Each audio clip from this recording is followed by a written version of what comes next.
Now I am going to perform an activity on this topic.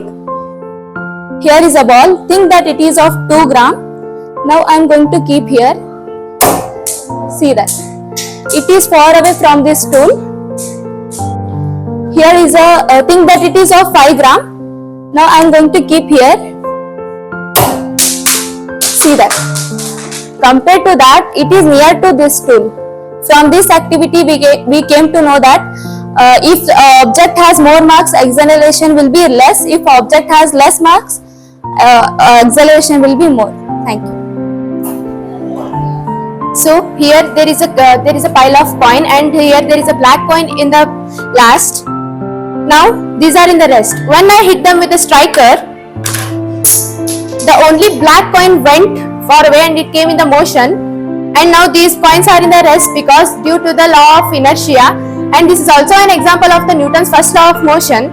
The Newton's first law of motion states that the object is still in the rest or in the uniform motion until it is acted by an external unbalanced force. Thank you. Today I am performing an activity based on Newton's first law of motion.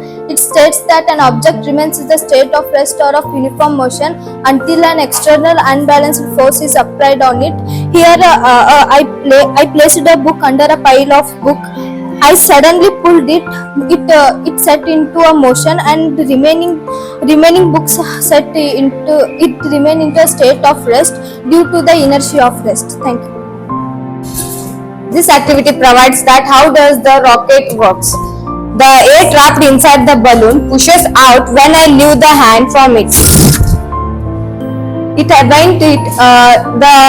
Accepting the air is the action, and the balloon is moving forward is the reaction. This is predicted by the Newton's third law of motion.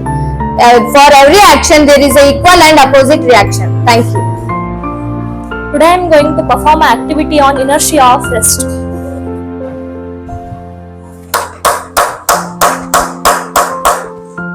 I applied the force on knife, but it seems that potato is coming up, but knife is in the motion.